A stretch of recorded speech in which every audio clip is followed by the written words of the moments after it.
Hello students, welcome back to our channel. So students, in this video we are going to discuss the part A, financial management important theory questions. So before starting into the video I want to give you a small disclaimer that this is my MBA explanation videos of the subject financial management, the same syllabus you are having for BBA semester 3 under Usmania University also. So the content is same, just understand the explanation. Okay, the same content, same questions is important, everything is same. Okay, so don't confuse it, and just the concepts whatever I have discussed in this video which will be helpful for your part A. Okay, let's get into the video. All, welcome back to our channel. So students, in this video we will discuss the part A questions of the subject financial management. Okay, so all units short questions we will discuss quickly in this video, so that you can attempt the part A 5 questions which total carries 10 marks. Each question carries 2 marks. Okay, so from first unit here we can discuss the finance function. Okay, finance function is nothing about it is an act of providing the payments. Okay, so whatever the prior functions you are having in your business, all that financial functions will be depends on this units which you need to repay at your time when you are getting everything it can be handled with this, that is called finance function. Next, you are having finance function, everything, scope, objectives, importance, whatever you have discussed for long, the same thing you can ask, you can get it for short also. Okay ma, so financial management is nothing about in your organization or in your business, whatever the funds, whatever the financial strategies you are going to take, all that will be managed, that is called financial management. Okay, so related to the money, related to the financial transaction, it will be carried out everything. Okay, so 2 marks only, no, so 5 to 6 lines will be more than enough in your final examination. Next one, agency cost, which it will be take place between the management and stockholders. Okay, agency cost is nothing about the expenses between the stockholders and the management. Okay, so that is the thing. Next, risk return trade off. Risk return trade off is nothing about the financial theory, and it mainly deals with the expected returns. Okay, expected returns, how much will be your sales, how much will be your profit, how much will be your cash flow. These are all circumstances will be there in this risk return trade off. Okay, next, time value of money. Time value of money is nothing about if you deposit 10,000 rupees right now, what will be your amount of value after 5 years or after 10 years. Based on the time, what will be the value of this 10,000, whether it is increasing, how much it is increasing, like that. That is called time value of money. Next one, future value or discounting. So this future value and discounting, we have done the problematic methods, we have learned that. Yes, if you could write that formulas also, it will be more than enough. Okay, V naught is equal to Vn 1 plus I whole to the power of n. That formulas if you could write here means it will be more than enough. Okay, so future and discounting. Next one, wealth maximization. For your organization or a business, whatever the wealth is there, whatever the profitability is there, it should be maximized. Okay, so that is the wealth maximization. Okay, so this is the things for first unit. From second unit, capital budgeting. How much you want to invest, how much you are investing, you need to do a budgeting. This time you have invested 1 lakh rupee. After second year, how much you want to invest it, either it is going for 50,000 or 2 lakhs, like that you are doing a budgeting. Okay, so that is called capital budgeting. Next one, investment decision making process. When you want to invest something in something, whatever the decision process you want to take, that is called investment decision process. Got it? Investment decision process. This decision process will be helpful for you to do a investment in certain things in the organization. This is one of the main important key function you are having in this particular organizational things. Okay, next important is net present value, NPV formula. You can write it. What is the NPV formula? Inputs minus outputs. We will calculate present value factor, present value annuity factor. Yes, you have all done that in the problematic. No, they same that problematic only. You just convert it here. Okay. Next one, payback period formula. Investment divided by cash flows is the formula of payback period. Yes. So next one, probability tree approach. Probability tree approach is nothing about a technique or a diagrammatic representation in the form of tree, where it will do all the possible outcomes you want to take it in your organization. Okay, so it is a diagram which represent you to do what you need to do in the organization, everything. Got it, ma?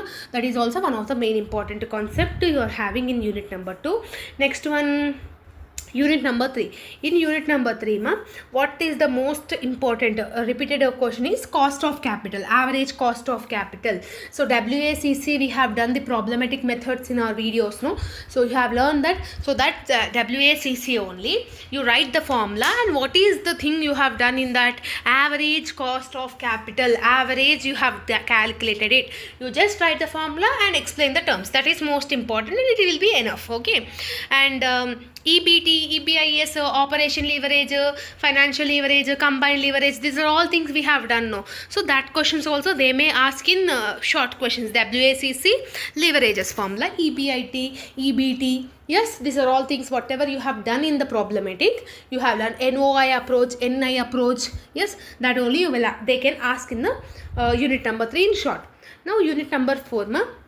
In unit number 4, working capital. Working capital formula is assets minus liabilities. If any contingencies is there, means we will add it. Okay. So that is the same thing. See, material answers you should not by heart it. Whatever you have learned, just write down that only. See, that's why I'm not seeing in the screen and now not explaining. Just I'm seeing the questions and explaining by my own. Same like that only. You need to just write your answers by your own. There is not at all having anything that you need to write only these answers in your final examination. Okay. Next one important from unit number 4 is EOQ, that is economic order quantity. What is the formula of EOQ? 2AO by C is the formula. Okay, economic order quantity means what is the amount of raw materials quantity you need to purchase for your production. For that it will be helpful.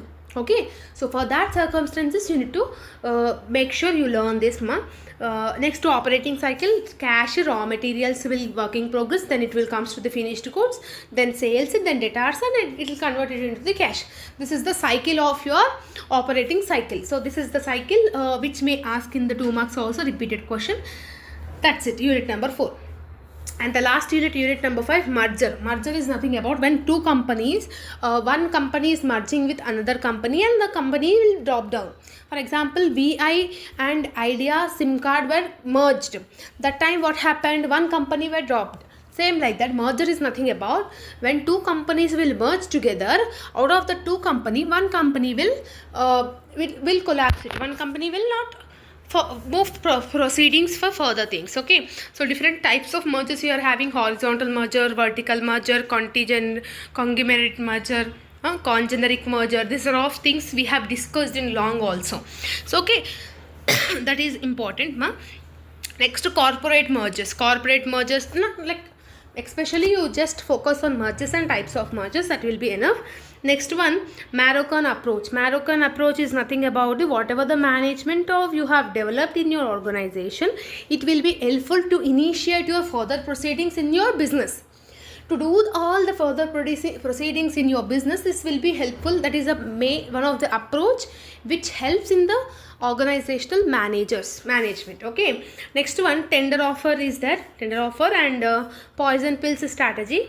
Poison pills strategy is also much like this time it is not repeating, so you can go with that questions also. Okay, so just these questions will be more than enough for part A, 10 marks. So each question carries 2 marks. In each unit you will get one question only. Okay, hello students, welcome back to our channel. So in this video we are going to discuss the unit number 1 theory explanation of the subject financial management. So before that I want to give you a clarity that this concept of this subject financial management is having the same syllabus in the MBA also. In previously I have already done the MBA videos. The same subject concept you are having, but it is yours is a degree, theirs is a MBA. That is the only difference. Every important question is same, syllabus is same, topics is same, everything is same. So just try to understand the topics. I hope you understood my point. Let's get into the video. In this video, we will discuss about the theory explanation of financial management unit number 1. So unit number 1 లో ఏ questions థియరీకి వచ్చే chance ఉంది, long లో, short లో, and case studies ఎలా అడుగుతారు, everything ఈ వీడియోలో discuss చేద్దాము. ప్రాబ్లమేటిక్ కోసం యూనిట్ నెంబర్ 1 ప్రాబ్లమేటిక్ కోసం నేను సపరేట్గా వీడియో చేస్తాను, ఎందుకంటే ఇప్పుడు ఆ ప్రాబ్లమేటిక్ కూడా నేను ఇందులోనే అప్లోడ్ చేస్తే మీకు కొంచెం కన్ఫ్యూజన్ అనేది వస్తుంది కాబట్టి. సో ఫస్ట్ యూనిట్లకి as I have already said 100% 99.9% 1 theory అయితే కంపల్సరీగా వస్తుంది. సో 1 థియరీ +1 ప్రాబ్లమేటిక్ అన్న అడగవచ్చు, లేదు అంటే 2 క్వశ్చన్స్ థియరీయే అడగవచ్చు లాంగ్లో. సో థియరీ అనేది కామన్గా ఉంది కాబట్టి, సో ఎవరైతే ప్రాబ్లమేటిక్ నేర్చుకోవద్దు అని అనుకుంటున్నారో వాళ్ళు ఈ యూనిట్లో ఉన్న ప్రాబ్లమేటిక్ని స్కిప్ చేయొచ్చు. అంటే ప్రాబ్లమేటిక్ నేర్చుకున్నా కూడా అది ఎగ్జామ్లో వస్తుందా రాదా అనేది తెలీదు, బట్ థియరీ మాత్రం కంపల్సరీగా వస్తుంది. So give priority to theory from unit number 1. So unit number 1లో ఇంపార్టెంట్ క్వశ్చన్స్ వీడియోలో ఆల్రెడీ చెప్పాను ఏమేమి ఇంపార్టెంట్ క్వశ్చన్స్ వస్తాయనేసి. సో ఆ ఇంపార్టెంట్ క్వశ్చన్స్నే నేను ఈ వీడియోలో ఎక్స్ప్లెయిన్ చేయడం జరుగుతుంది. సో అందులో ఫస్ట్ వన్ ఏంటి అని అంటే, what is finance function or financial management, and financial management యొక్క నేచర్ ఏంటి, దాని యొక్క సిగ్నిఫికెన్స్ అంటే స్కోప్ ఏంటి, దాని యొక్క సిగ్నిఫికెన్స్ ఏంటి అనేది అడుగుతున్నారు. So financial function or financial management అన్న ఒకటే. సో కంపల్సరీగా మీరు ఫైనాన్షియల్ మేనేజ్మెంట్ యొక్క మీనింగ్, దాని యొక్క డెఫినేషన్ కంపల్సరీగా నేర్చుకోవాలి. ఫైనాన్షియల్ మేనేజ్మెంట్ డెఫినేషన్ ఏంటి, the act of providing the means of payment.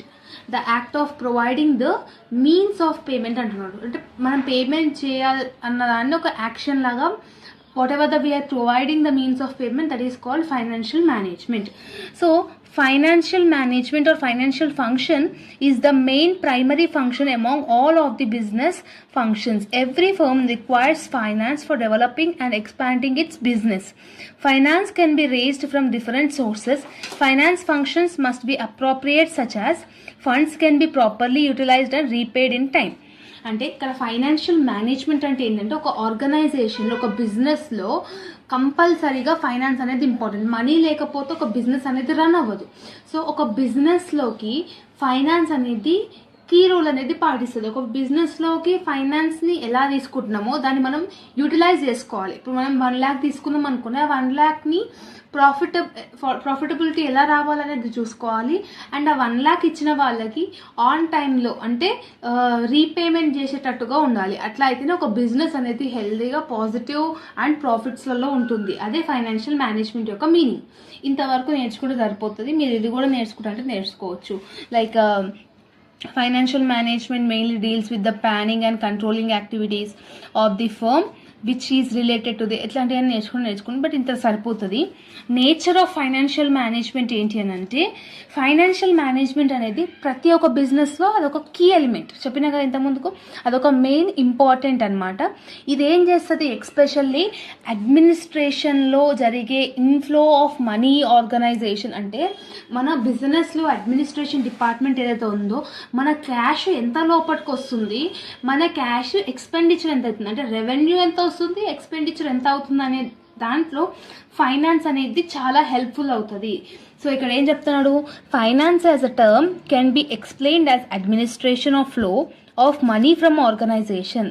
అంటే మన ఆర్గనైజేషన్లో మనీ అనేది ఇన్ఫ్లో అవుతుందా, అవుట్ఫ్లో అవుతుందా, అంటే వస్తుందా పోతుందా, ఒకవేళ వస్తే ఎంత వస్తుంది, పోతే ఎంత పోతుంది. ఓకే, సో ఈ ఫైనాన్షియల్ మేనేజ్మెంట్ అనేది బిజినెస్లో చాలా useful management. Why, because business అనేది స్మూత్గా రన్ అవుతుంది. ఇప్పుడు మనకి 100 రూపీస్ వస్తుంది అనుకోండి బిజినెస్లో, బట్ ఖర్చు మాత్రం 200 రూపీస్ అవుతుంది.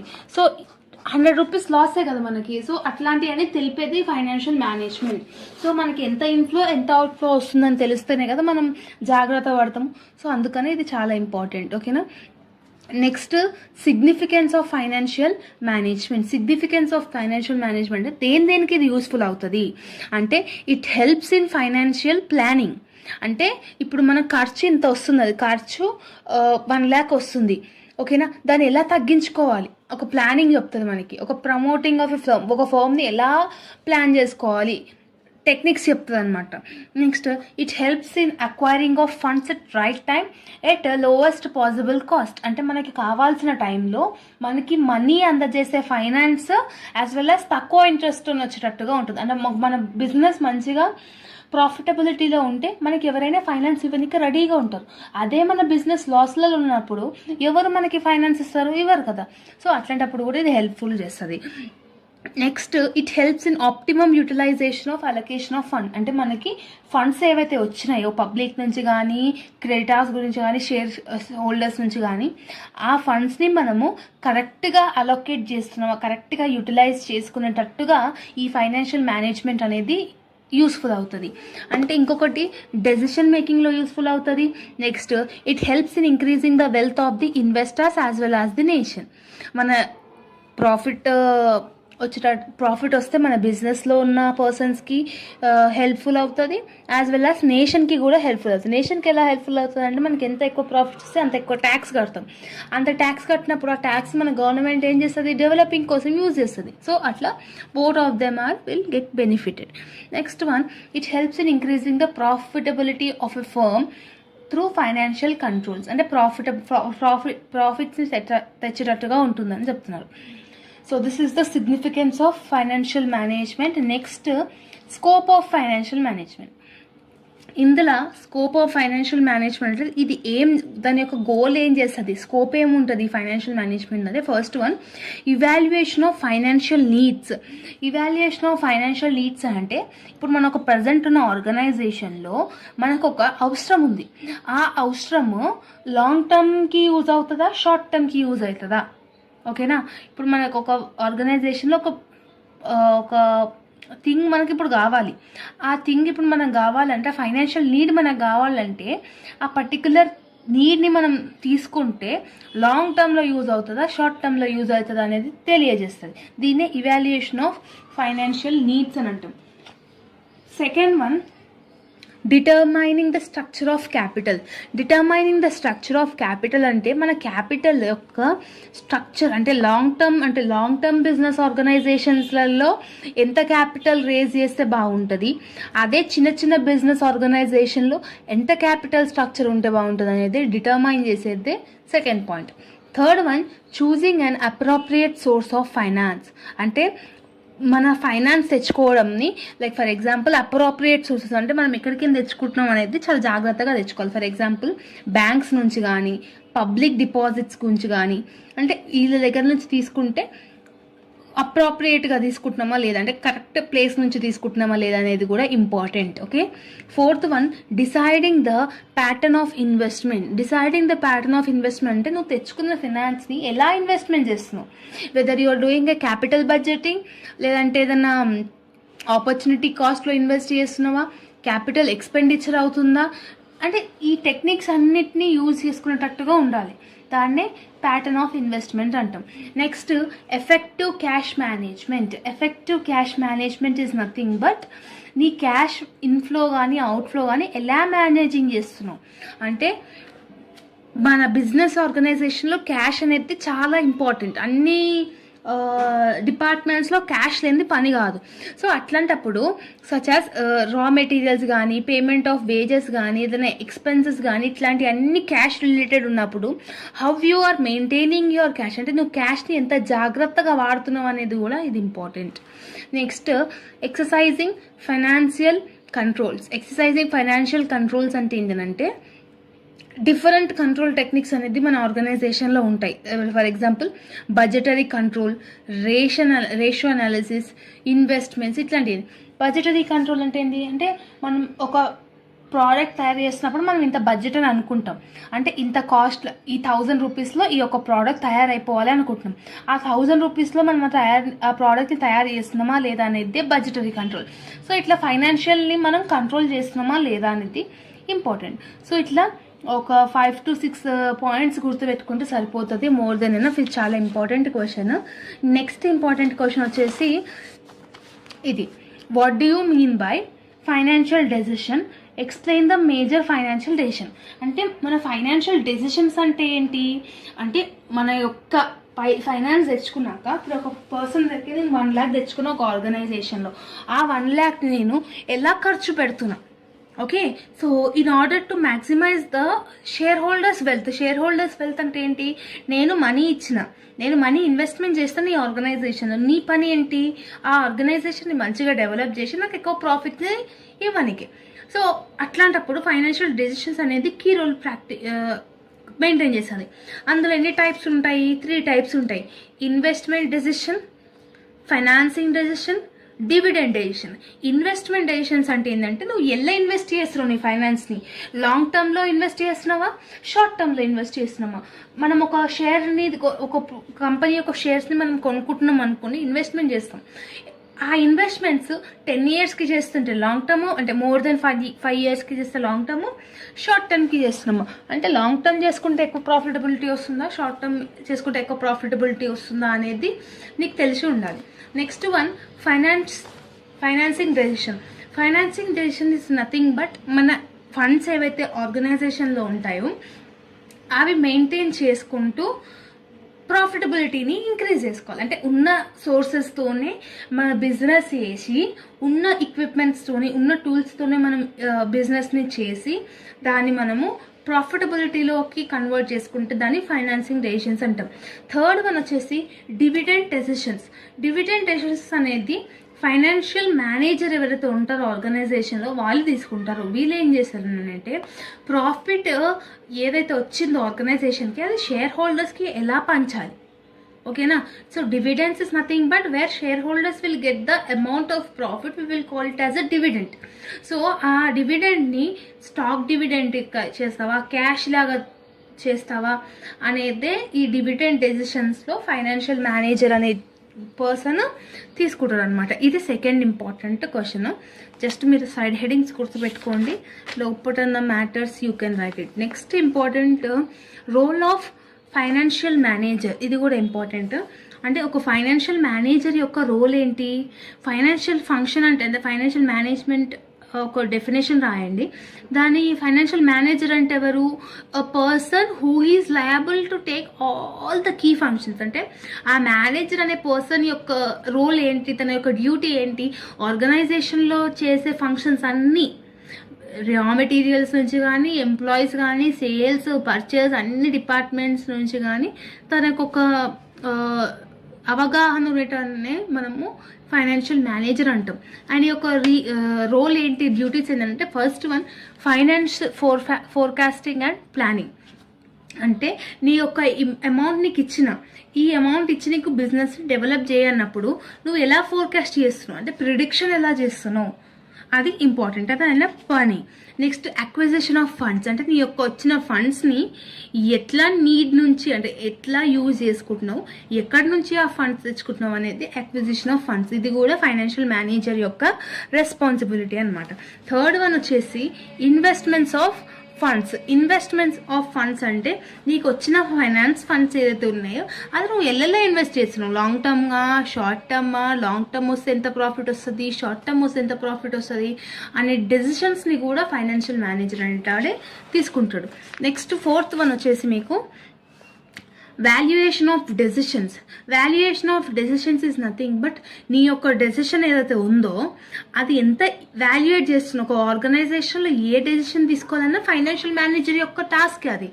ఆ ఒక్క డెసిషన్ని నువ్వు ఒక ఆథరైజ్డ్ పొజిషన్ ఉన్నప్పుడు ఆ ఒక డెసిషన్ని నువ్వు ఎంతవరకు కరెక్ట్గా యూటిలైజ్ చేసుకుంటున్నావు అనేది ఫైనాన్షియల్ వాల్యుయేషన్ ఆఫ్ డెసిషన్ అనమాట. ఫిఫ్త్ వన్ వచ్చేసి maintenance proper liquidity is nothing but cash. Maintaining the liquidity అంటే లిక్విడ్ అసెట్స్ ఏంటంటే క్యాష్.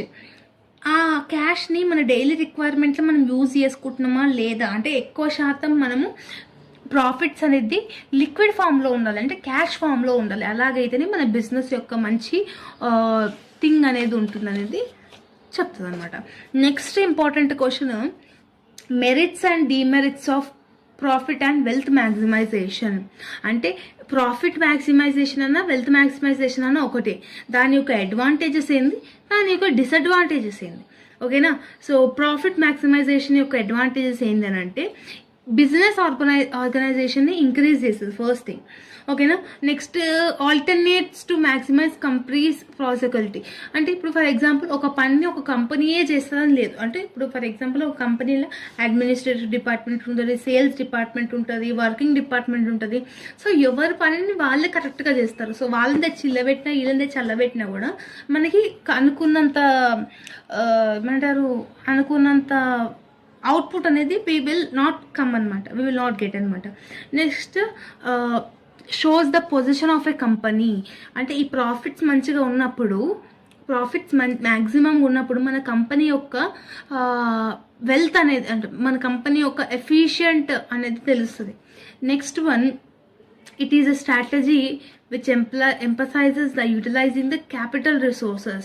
అంటే ప్రాఫిట్స్ మంచిగా ఉన్న కంపెనీస్లో మనం ఎలా యూజ్ చేస్తున్నాం మన క్యాపిటల్ రిసోర్సెస్ని, ఎలా ఇన్వెస్ట్ చేస్తున్నాం, ఎలా ఇన్వెస్ట్మెంట్ చేస్తే మనకి ఎక్కువ ప్రాఫిట్స్ వస్తాయి అనే దాన్ని కూడా ఇది యూస్ఫుల్ అవుతుంది. Next, it facilitates the difference between efficiency through profits. అంటే ఇక్కడ ఏం చెప్తున్నారు అని అంటే relation between financial decisions and profits. అంటే ప్రాఫిట్స్ ఎక్కువ ఉన్న కంపెనీకి ఫైనాన్షియల్ డెసిషన్ తీసుకోవాలన్న ఒక కీ ఫంక్షన్ కూడా ఇక్కడ మనకి వస్తుంది. ఇది మెరిట్స్. డిమెరిట్స్ వచ్చేసరికి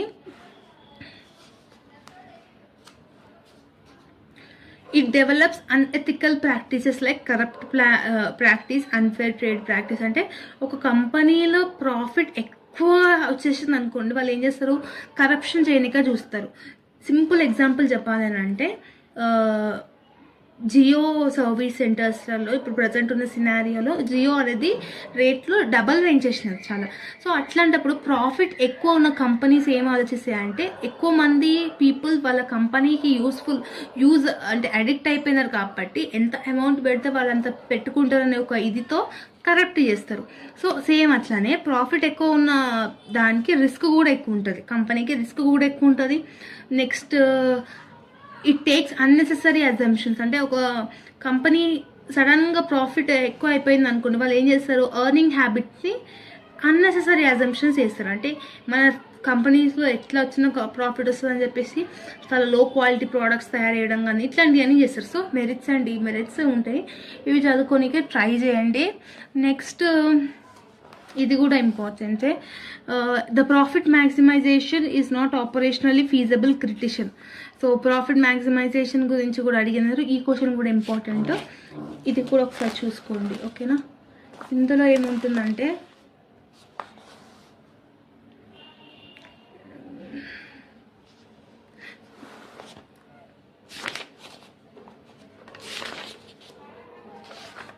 అండ్ నెక్స్ట్ ఇంపార్టెంట్ వచ్చేసరికి మీకు agency relationship and cost.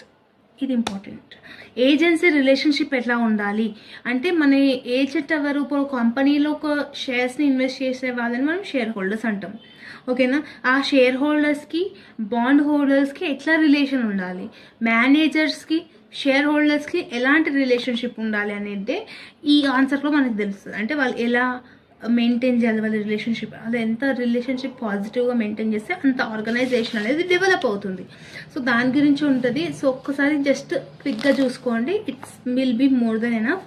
And risk trade off కూడా ఒకసారి చూసుకోండి, not that much important but చూసుకుంటే మంచిదే. ఇది థియరీకి అయితే ఇంత సరిపోతుంది. షార్ట్ క్వశ్చన్స్ వచ్చేసరికి మీకు ప్రాబ్లమెటిక్కి మాత్రం నేను సెపరేట్ వీడియో చేస్తాను, దీని తర్వాత అప్లోడ్ చేస్తాను, అది కూడా చూడండి ప్రాబ్లమెటిక్ కావాలి అనుకున్న వాళ్ళు. ఇక్కడ first question, what is finance function? Finance function is also called as financial management, where it provides an act of providing the meaning of payments అనమాట, మీన్స్ ఆఫ్ పేమెంట్స్. ఇది ఒకటి ఫైనాన్షియల్ ఫంక్షన్స్ ఒకటి, మళ్ళీ scope, ఇదన్నీ మనం లాంగ్లో already చదువుకున్నాం. Objectives. Next agency cost. Agency cost అంటే ఏజెన్సీ యొక్క కాస్ట్ ఎలా ఉంటుంది, వాళ్ళ యొక్క రిలేషన్షిప్ ఎలా ఉంటుంది. రిస్క్ రిటర్న్ ట్రేడ్ ఆఫ్, ఇది కూడా important. Time value of money. ఈ టైం వాల్యూ ఆఫ్ మనీ ఏంటి అని అంటే, మన ఇప్పుడు ప్రజెంట్ ఒక 100 రూపీస్ ఉన్నాయి, ఫ్యూచర్లో దాని యొక్క వాల్యూ ఎంత ఉంటుంది. 100 రూపీస్ మనం ఇన్వెస్ట్ చేస్తే ఆఫ్టర్ 5 years మనకి ఎంత వాల్యూ ఉంటుంది ఆ మనీకి అనేది టైం వాల్యూ. ఫ్యూచర్ వాల్యూ అంటే ఏంటి, ఫ్యూచర్ వాల్యూ ఫర్ ఎగ్జాంపుల్ ఇప్పుడు ఒక పర్సన్కి 200 రూపీస్ ఇచ్చిన, 200 రూపీస్ ఇచ్చి వాడిని ఒక 5 ఇయర్స్ 10 ఇయర్స్ వరకు ఉండు, నీకు 5% ఇంట్రెస్ట్ అనేది వస్తుంది. ఒకవేళ 5 ఇయర్స్ ఉంటాయి. సో 5 ఇయర్స్ తర్వాత తను ఎంత రిసీవ్ అవుతాడు, 10 రూపీస్ రిసీవ్ అవుతాడు. సో అట్లాంటి దాన్ని ఫ్యూచర్ వాల్యూ అని అంటాం. So next one wealth maximisation. Wealth maximisation అని అంటే ఏంటనంటే, ఒక ఆర్గనైజేషన్లో ఏదైనా స్టాక్ హోల్డర్స్ వెల్త్ కానీ ఇట్లాంటివన్నీ మ్యాక్సిమైజేషన్ అయినప్పుడు ఏమవుతాయి, it apps number of shares. అంటే ఒక కంపెనీ వెల్త్ పొజిషన్లో ఉన్నప్పుడు దాని మీద ఇన్వెస్ట్ చేయడానికి చాలామంది షేర్ హోల్డర్స్ వస్తారు. దాన్ని మనం వెల్త్ మ్యాక్సిమైజేషన్ అని అంటాం. సో ఈ క్వశ్చన్స్ నేర్చుకుంటే సరిపోతుంది. లాంగ్కి షార్ట్కి కేస్ స్టడీస్ అంటారా, case studies is purely own అనమాట. ఇదే చదువుకోవాలని రూల్ లేదు. సో కేస్ స్టడీస్ మీరు వదిలేయండి. కేస్ స్టడీస్ మీరు ఓన్గా మీకు ఎంత అర్థమైతే ఆ ప్యాసేజ్లో అంతనే చదువుకోండి. కేస్ స్టడీస్కి పర్టికులర్గా ఈ మెటీరియల్లోనే చదువుకోవాలా బయట నుంచి చదువుకోవాలని డిపెండ్స్. అవే మాత్రం వస్తాయంటే చెప్పలేము. So better you concentrate on long questions and 2 marks question. Case studies purely your optional. Okay, మీరు ఎట్లా రాసినా కూడా వాళ్ళ మార్క్స్ అనేది తెస్తారు. ఓకేనా. సో ప్రాబ్లమెటిక్ వీడియో మాత్రం నెక్స్ట్లో అప్లోడ్ చేస్తాను. Students, welcome back to our channel. So in this video we are going to discuss the financial management unit number 2 theory explanation. In our channel I have already uploaded the problematic explanation from unit number 2. The students who are preferring problematic from unit number 2 no need to learn theory. Okay, if you have not learned problematic means then you can go with this theory explanation. And one more thing I want to give you a clarity that this financial management subject is same for the MBA students also. So whatever I have explained for them, the same video I am uploading here. So don't confuse. Same syllabus you are having, same concepts also you are having. Okay, so don't confuse. Let's get into the video ma. Hello all, welcome back to our channel. So ఈ వీడియోలో unit number 2 financial management theory explanation చూద్దాము. Why I'm specifically making a video in accounts for theory means FM సబ్జెక్ట్లో already మీకు చెప్పడం జరిగింది. ప్రాబ్లమెటిక్కి ఎంత preference ఇస్తారో problematic కన్నా ఎక్కువగా మీరు థియరీకి ప్రిఫరెన్స్ ఇవ్వాలి. బికాజ్ 60 to 70% మీకు ఎఫ్ఎంలో థియరీయే అడుగుతాడని చెప్పాను. సో దట్స్ వై సెకండ్ యూనిట్లో కూడా 1 theory question and 1 problematic question అనేది మనం ఎక్స్పెక్ట్ చేయవచ్చు. సో ఎవరైతే ప్రాబ్లమెటిక్లో ఏమంటారు వద్దు అనుకున్న వాళ్ళకి ఈ వీడియో అనేది చాలా యూస్ఫుల్ అవుతుంది. సో ఆన్సర్స్ అనేది ఎలా అటెంప్ట్ చేయాలి, what are the important questions అనేది చెప్పడం జరుగుతుంది. ఓకేనా. సో ఇందులో మన ఇంపార్టెంట్ క్వశ్చన్స్లో ఏవైతే ఇచ్చానో అదే ఇక్కడ నేను చెప్పడం జరుగుతుంది. ఓకేనా. సో మళ్ళీ ఎక్స్ట్రా ఏం చెప్పాను అండ్ ఇవే క్వశ్చన్స్ అనేది ఇంపార్టెంట్ ఉంటుంది. ఫస్ట్ ఇంపార్టెంట్ క్వశ్చన్ వచ్చేసి what is capital budgeting and what are the features of capital budgeting. Characteristics అన్న ఫీచర్స్ అన్న ఒకటే. సో క్యాపిటల్ బడ్జెటింగ్ యొక్క డెఫినేషన్ మాత్రం కంపల్సరీగా నేర్చుకోండి. సో ఈ క్యాపిటల్ బడ్జెటింగ్ అంటే ఏంటి? Capital budgeting is a long term planning for making and financing proposed capital outlays. అంటే ఇది ఒక లాంగ్ టర్మ్ ప్లానింగ్ అనమాట. అంటే మన క్యాపిటల్ ఏదైతే మనం ఆర్గనైజేషన్లో ఇన్వెస్ట్ చేస్తామో దాన్ని బడ్జెట్ లాగా ఫామ్ చేయాలి. అంటే ఒక లాంగ్ టర్మ్ ఫైనాన్స్ దాన్ని ఈ క్యాపిటల్ 1 lakh రూపీ క్యాపిటల్ మనం ఇన్వెస్ట్ చేసినాం అనుకోండి, ఆ 1 lakhని మనం నెక్స్ట్ 5 yearsలో ఎలా యూజ్ చేయాలి, ఏ పర్స్పెక్టివ్లో యూజ్ చేస్తే మనకి అది ఉంటుంది అనేది చెప్పడంనే క్యాపిటల్ బడ్జెటింగ్ అంటారు. దీన్ని మనము చార్ల్స్ అనేటైనా చెప్పాడు. Capital budgeting is a practice of making investment decisions in capital expenditure because which capital budgeting decisions are also called as investment decisions. ఇక్కడ క్యాపిటల్ బడ్జెటింగ్ ఎందుకు చేస్తామంటే ఇన్వెస్ట్మెంట్ కోసం ఇది చేస్తాం. ఎందుకనంటే మనకి రెవెన్యూ రానికే, క్యాపిటల్ నుంచి రెవెన్యూ వస్తే దానికి ఎక్స్పెండిచర్ కోసం ఏదైతే రిక్వైర్మెంట్స్ ఉంటాయో అవి మనకి తొలగిపోతాయి. సో దానికోసం ఈ క్యాపిటల్ బడ్జెటింగ్ అనేది చాలా ఇంపార్టెంట్ అంటున్నాడు. సో ఫస్ట్ క్యారెక్టరిస్టిక్ ఫీచర్స్ ఏంటి? గ్రోత్. మన ఇన్వెస్ట్మెంట్ ఎంత బాగా చేస్తామో మన ఆర్గనైజేషన్కి అంత గ్రోత్ ఉంటుంది. Second one risk. రిస్క్ అంటే ఏంటి? పెట్టిన ప్రతి ఒక్క ఇన్వెస్ట్మెంట్ ప్రాఫిట్స్ వస్తాయని మనం చెప్పలేం. It's just a prediction. Just పెడుతున్నాం అంతే. ప్రాఫిట్ రావచ్చు, లాస్ అన్న రావచ్చు. రిస్క్ బేస్డ్ అనమాట. Next funding. ఫండింగ్ అంటే ఏంటి? హ్యూజ్ అమౌంట్స్ ఆఫ్ ఫండ్స్ ఏవైతే ఆర్గనైజేషన్లోకి కావాలో అది మనకి పెట్టడం, అంటే మనకు వచ్చేలాగా ఈ క్యాపిటల్ బడ్జెటింగ్ అనేది ఉంటుంది. నెక్స్ట్ ఇర్రివర్సిబిలిటీ అని అంటే ఏంటంటే which the decisions are not changeable. ఒక డెసిషన్ మనం తీసుకుంటున్నాం అనుకోండి, ఆ డెసిషన్ త్రూఅవుట్ ద ఆర్గనైజేషన్లో, throughout the complete of the ఆర్గనైజేషన్లో అది చేంజ్ అవ్వదు. ఫిఫ్త్ వన్ వచ్చేసి కాంప్లెక్సిటీ అంటే ఏంటంటే ఈ క్యాపిటల్ బడ్జెటింగ్ అర్థం చేసుకోవాలంటే చాలా కాంప్లెక్స్గా ఉంటుంది, ఈజీగా ఉండదు. సో ఇది ఒక మెయిన్ డిసడ్వాంటేజెస్ని కలిపి చెప్పడంని క్యారెక్టరిస్టిక్ ఫీచర్స్ అని అంటాం. Got it. Next one, what is capital budgeting, explain the need and importance. ఈ క్యాపిటల్ బడ్జెటింగ్ వల్ల నీడ్ ఏంది, ఇంపార్టెన్స్ ఏమేమి ఉంటాయంటే ఫస్ట్ వన్ వచ్చేసి మీకు involvement of large investments. So large investments అంటే ఒకసారి మనం ఎక్కువ అమౌంట్ ఆఫ్ ఇన్వెస్ట్మెంట్ చేస్తే వన్స్ అది క్లిక్ అయింది అనుకోండి హ్యూజ్ అమౌంట్ ఆఫ్ ప్రాఫిట్స్ వస్తాయి. అలాగనే ఇన్వాల్వ్మెంట్ ఆఫ్ లార్జ్ ఇన్వెస్ట్మెంట్స్ ఏం చేస్తాయి, బిజినెస్లోకి ప్రాఫిటబిలిటీని ఇంక్రీజ్ చేస్తాయి, జనరేట్ చేస్తాయి ప్రాఫిట్స్ని. సో ఇది ఒక main importance and advantage. Second one, long term obligation అంటే ఏంటంటే ఒకవేళ ఆ ఇన్వెస్ట్మెంట్లో ఏవైనా రిస్క్ ఉంది అని తెలిసినప్పుడు మేనేజర్ ఏం చేయాలి, ఈక్వల్ అమౌంట్ ఆఫ్ క్యాపిటల్ ఎక్స్పెండిచర్ని కూడా కేర్ఫుల్గా ఉండాలి. అంటే క్యాపిటల్ బడ్జెటింగ్ అనేది చాలా కేర్ఫుల్గా చేస్తారు. అంటే లార్జ్ అమౌంట్ ఆఫ్ ఫండ్స్ ఏవైతే ఉంటాయో లార్జ్ పీరియడ్ ఆఫ్ టైం వరకు దాన్ని మనం ఇన్వెస్ట్మెంట్ అనేది చేస్తాము. Got it. Next third one వచ్చేసి ఇర్రివర్సిబుల్ డెసిషన్. అంటే ఒక్కసారి మనం ఒక డెసిషన్ తీసుకున్నాం అనుకోండి, దాని మీద మనం స్టిక్ ఆన్ అయిపోవాలి. ఊక డెసిషన్స్ చేంజ్ చేస్తే ఏమవుతాయి అంటే ఆర్గనైజేషన్స్తో అర్థం కాకపోవడంతో పాటు మనకి లాస్ వచ్చే ఛాన్స్ ఉంటుంది. సో దాన్ని ఇర్రివర్సిబుల్ డెసిషన్ అంటాం, అంటే ఊక చేంజ్ అయ్యేటి. Next long term impact on profitability అంటే ఏంటంటే వన్స్ మనం ఒకసారి ఇన్వెస్ట్మెంట్ చేశాక ఆ ఇన్వెస్ట్మెంట్ లాంగ్ టర్మ్లో మనకి ప్రాఫిట్స్ అనేది ఇస్తుంది. చెప్పాను కదా, ఇప్పుడు 1 lakh మనం ఇప్పుడు ఫిక్స్డ్ డిపాజిట్ చేసినాం అనుకోండి, 5 years తర్వాత అది 2 lakhs అవ్వచ్చు, 3 lakhs అవ్వచ్చు. It depends on the profitability of the long term అనమాట. Next complexity of investment decisions. Huge risk ఉంటుంది, ఫ్యూచర్లో మనం అవుతుందా లేదా అనేది మనం ప్రిడిక్ట్ చేయలేము. అంటే లైక్ కంపల్సరీగా వస్తుంది అనేది ప్రిడిక్ట్ చేయలేము. So next national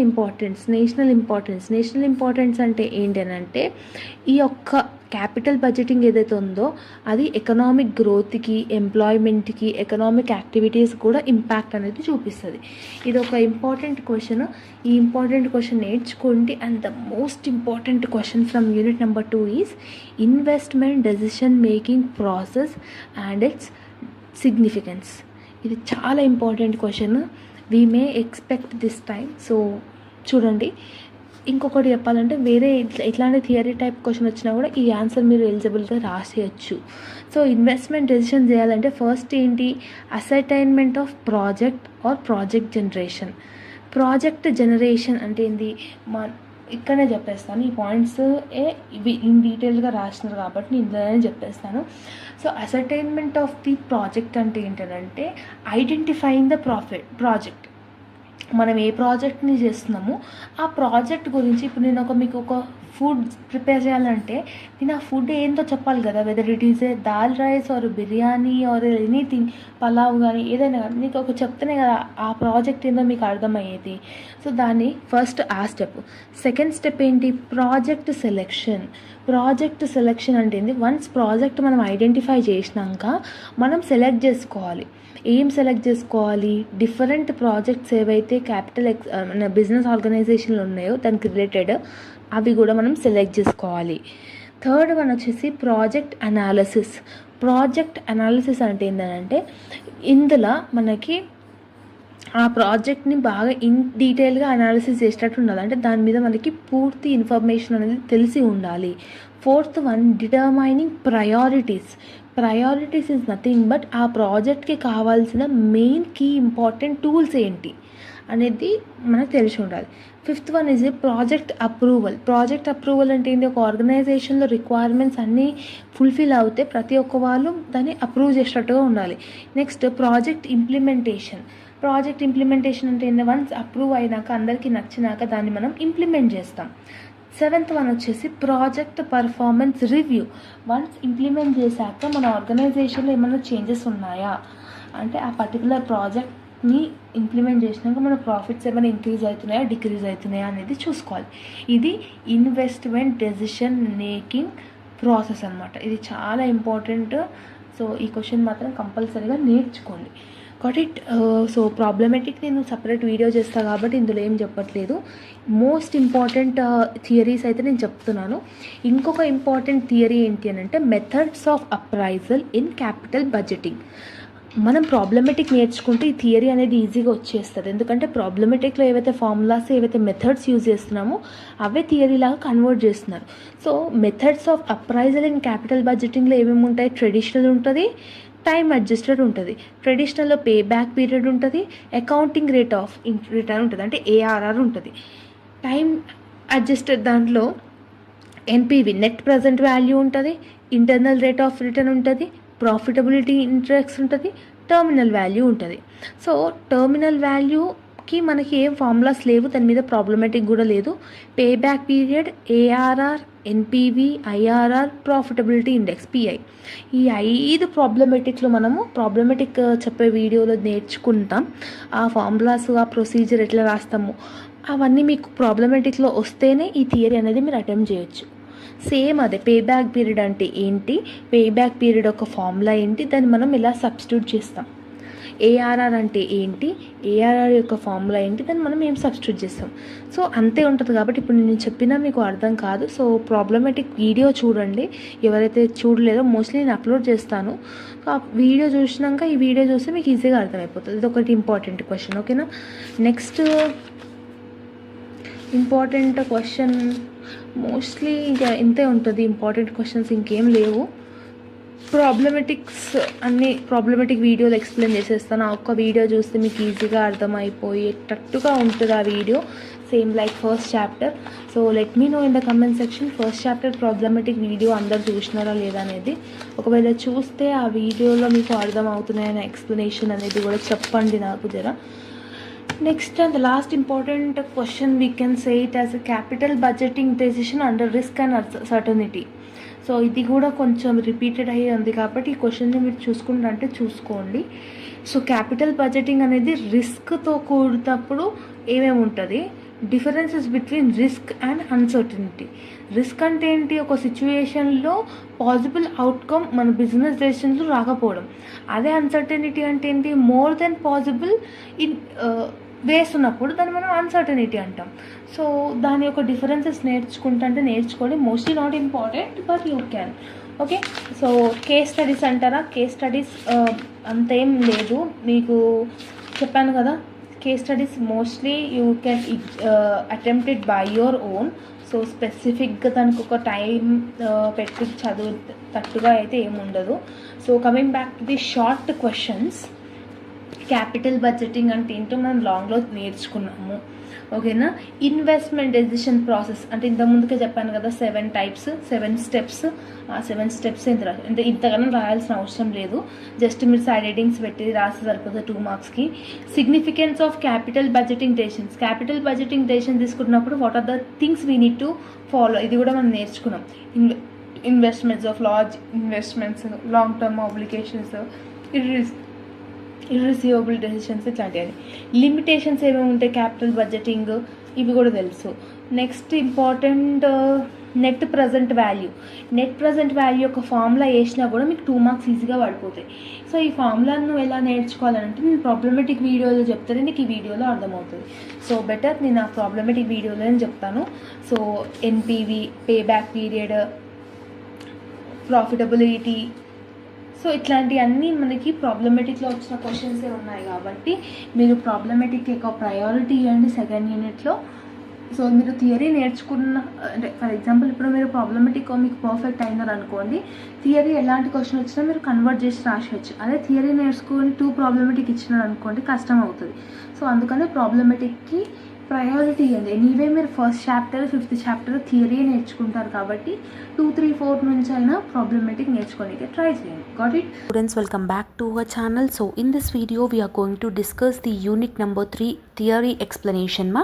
So as I have suggested in previous videos also, from unit number 3 in financial management, go with theory only, no need to prepare any problematic. Okay, so because problematic will be difficult to understand. Okay, and one more thing I want to give you a clarity that the same financial management subject is there in MBA also. I have already done for them. So the same video, the same concept, same syllabus you people are also having for BBA semester 3. So that's, I am just merging that video. Whatever the theory questions I have explained in this video, that will be more than enough to attempt the answers. Let's get into the video. Hello all, welcome back to our channel. So ఈ వీడియోలో unit number 3 financial management theory explanation అనేది చూద్దాము. So previous వీడియోస్లో కూడా చెప్పాను. So first థియరీకి మనం preference ఇవ్వాలి financial management సబ్జెక్ట్లో. So unit number 1, unit number 2 already మనం థియరీ డిస్కస్ చేసుకున్నాం కాబట్టి యూనిట్ నెంబర్ 3 నుంచి థియరీ ఎలా నేర్చుకోవాలనేది ఈ వీడియోలో చెప్తాను. అండ్ ప్రతి ఒక్క క్వశ్చన్ ఏదైతే ఎగ్జామ్కి రిలేటెడ్ ఉంటుందో అది కూడా ఎక్స్ప్లెయిన్ చేయడం జరుగుతుంది. సో వీడియోలో ఫుల్గా చూసిన వాళ్ళకి థియరీ ఎలాంటి క్వశ్చన్ వచ్చినా you can attempt it. So don't skip the video and watch till the end. Okay, so first important questions వీడియోలో ఏవైతే చెప్పానో ఇందులో కూడా అవే ఇంపార్టెంట్ క్వశ్చన్స్ నేను ఎక్స్ప్లెయిన్ చేయడం జరుగుతుంది. సో ఎక్స్ట్రాగా ఏం చెప్పను. సో ఇందులో ఫస్ట్ ఇంపార్టెంట్ క్వశ్చన్ వచ్చేసి question number 5, that is what is capital structure and what are the major determinants of capital structure or what are the factors influencing capital structure అన్న కూడా అనొచ్చు. ఇది చాలా రిపీటెడ్ ఉంది క్వశ్చన్. సో ఈ క్వశ్చన్ని నేర్చుకోండి. సో క్యాపిటల్ స్ట్రక్చర్ అంటే ఏంటి అని అంటే, ఒక ఆర్గనైజేషన్లో క్యాపిటల్ స్ట్రక్చర్ అనేది కీ రోల్ అనేది ప్రొవైడ్ చేస్తుంది. అంటే ఇది ఏం చేస్తుంది అని అంటే, మన యొక్క క్యాపిటల్ ఏదైతే ఉందో mixture of different sources through which long term funds are raised that are required by businesses. ఇప్పుడు ఒక ఆర్గనైజేషన్లో ఎక్స్ పర్సన్ ఉన్నాడు, వై పర్సన్ ఉన్నాడు. ఎక్స్ పర్సన్ 1 lakh ఇన్వెస్ట్మెంట్ చేస్తున్నాడు, వై పర్సన్ 2 lakhs ఇన్వెస్ట్మెంట్ చేస్తున్నాడు.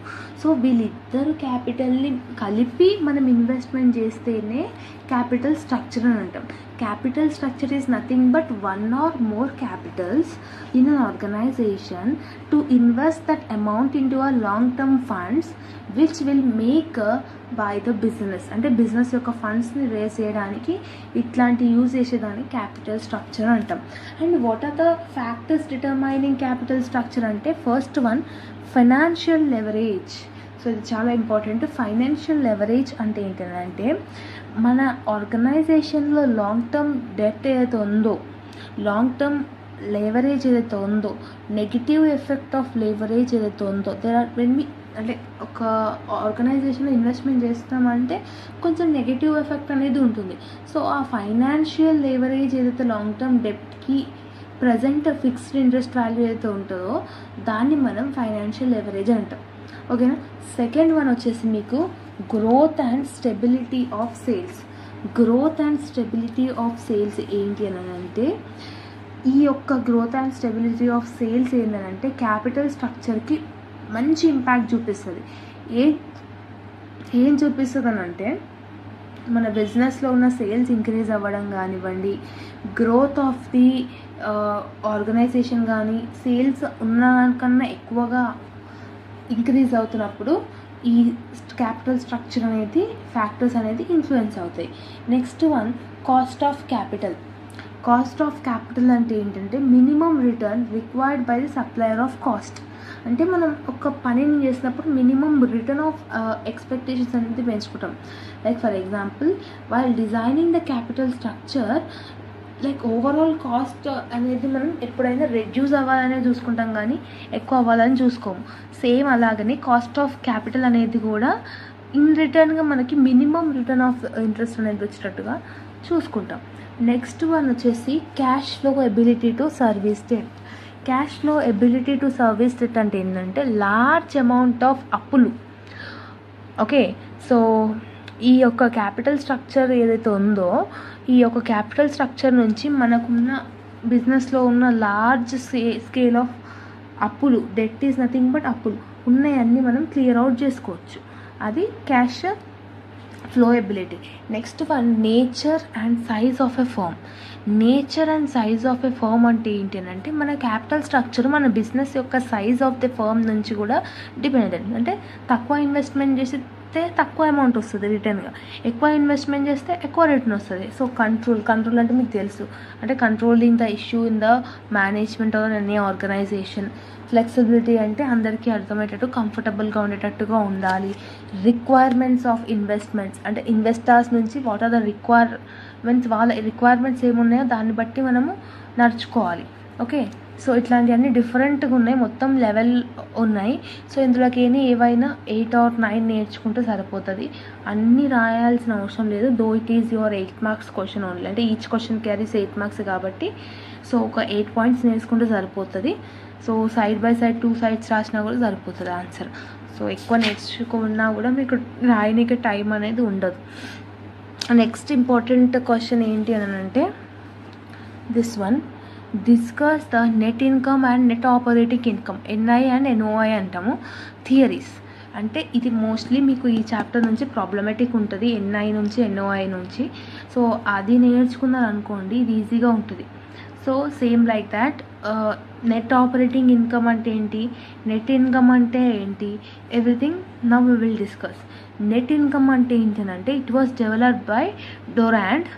ఈ ఒక పర్టికులర్ అప్రోచ్ ఏం డిస్కస్ చేస్తుందని అంటే వాల్యూ ఏదైతే మార్కెట్లో ఉందో అనుకోండి ఆ వాల్యూని రెడ్యూస్ చేసి ఫ్యూచర్లో ఇంక్రీజ్ చేస్తుంది అనమాట. నెట్ ఇన్కమ్ అప్రోచ్ అంటే ఏంటి అని అంటే it increases the value and market value of equity shares and reduce weighted average cost of capital by using large proportion of debt financing in the capital structure. So ఇది ఏం చేస్తుంది, equal shares and reduce weighted average cost అనేది reduce చేసి మన ప్రొఫెషన్లో ఉన్న ఏదైతే డెప్ట్ ఉందో అప్పులు ఏవైతే ఉన్నాయో అవి క్లియర్ అవుట్ చేయడానికి చూస్తాయి. సో దాని యొక్క డెఫినేషన్ ఇది. ఎన్ఓఏ అంటే ఏంటి, NOA is also approached by Durand. This approach is completely opposite to net income. So ఈ యొక్క నెట్ ఆపరేటింగ్ ఇన్కమ్ అనేది ఆపోజిట్ టు ఎన్ఐ అనమాట. ఏంటి, according to this approach modification in capital structure of a company does not influence the market value of a firm. అంటే first మనం 1 lakh investment చేసినాక మధ్యలో ఒక 6-7 months తర్వాత మనకు అర్జెంట్ అవసరం వచ్చి 1 lakh 50,000 తీసేసి ఇంకో 50,000 ఇన్వెస్ట్మెంట్ చేసినాం అనుకోండి, అయినా కూడా ఈ మార్కెట్ వాల్యూలో ఏం చేంజ్ ఉండదు, ఓవరాల్ ప్రొడక్ట్లో నీకు వచ్చే దాంట్లో ఏం చేంజ్ ఉండదు అని చెప్పేదే ఎన్ఓఐ. సో దాని యొక్క అజంప్షన్స్ ఏంటి, ఎన్ఓఐ యొక్క అజంప్షన్స్ ఏంటి, ఎన్ఓఐ యొక్క ఫార్ములా ఏంటి, net income approach the formula ఏంటి అనేది చెప్పి రాసినారు అనమాట. అంటే దాని ఫార్ములాస్ మనం ప్రాబ్లమేటిక్ వీడియోలో చూస్తే మీకు ఈజీగా అర్థమైపోతుంది. సో ప్రాబ్లమేటిక్ వస్తేనే థియరీ వస్తుంది ఈ చాప్టర్లో నుంచి కూడా, same like second unit. Okay, so అంతే. ఈ థియరీస్ క్వశ్చన్స్ అయితే నేర్చుకోనికి ట్రై చేయండి and mostly give priority to problematic questions from unit number 3. Got it? So anyway I will upload the problematic explanation videos also, don't worry. Now we will discuss the short important questions. So short questions ela adugutunnaru. First one, optimal capital structure అడిగినాడు. Optimal capital structure అంటే ఏంటి, the combination of debt and equity that leads to maximize the value of a firm. అంటే combination of debt, మనకున్న అప్పులు మనకున్న లాభాలతో compare చేసుకుంటే మన యొక్క ఫర్మ్ యొక్క మ్యాక్సిమం వాల్యూ అనేది తెలుస్తుంది, దాన్ని మనం క్యాపిటల్ స్ట్రక్చర్ అని అంటాం. లాంగ్ టర్మ్ ఫైనాన్స్ అంటే ఏంటి, క్యాపిటల్ స్ట్రక్చర్ ఫార్మింగ్ అంటే ఏంటి, and average cost of capital, ఇది ఇంపార్టెంట్. సో ఇది చూసుకోండి, యావరేజ్ కాస్ట్ ఆఫ్ క్యాపిటల్ అంటే ఇది. మీరు సింపుల్గా ఈ ఫార్ములా నేర్చుకున్నారు అనుకోండి ఈజీగా వస్తుంది. ఈ ఫార్ములా ఎలా వస్తుందంటే మీరు ప్రాబ్లమేటిక్ వీడియోలో ప్రాబ్లమ్స్ చూస్తే మీకు ఇది అర్థమవుతుంది. వాట్ ఇట్, సో ఫార్ములా రాసిండో ఫార్ములానే ఎక్స్ప్లెయిన్ చేసినాడు కాబట్టి దీంట్లో ఎక్స్ప్లెయిన్ చేసేది కూడా అంతగా ఏముండదు కాబట్టి సో బెటర్ మీరు ప్రాబ్లమేటికే నేర్చుకోండి. EBIT, earning before tax, interest and tax అని అంటాం. ఈబీటీ అంటే ఎర్నింగ్ బిఫోర్ ఆఫ్టర్ ట్యాక్స్ అంటాం. ఇవన్నీ ఇవన్నీ మన ప్రాబ్లమాటిక్లోనే అర్థమవుతాయి కాబట్టి ఫస్ట్ ప్రాబ్లమాటిక్ చూసుకుందాం, తర్వాతనే ఇవన్నీ చేద్దాం. ఓకేనా? So this is all about the video. Students, welcome back to our channel. So students, in this video we are going to discuss the unit number 4 theory explanation of the subject financial management. So in this we have already uploaded problematic also ma. If you are preparing problematic means no need to prepare any theory. If you are going with the theory only means no need to prepare problematic. Okay, so my suggestion would be choose according wisely, because problematic is easy, theory is also easy. And one more thing I want to give you a clarity that ma, in this unit number 4 theory explanation, this is the same subject MBA students is also having. I have already done for them the explanation videos. The same explanation video I am doing for you all.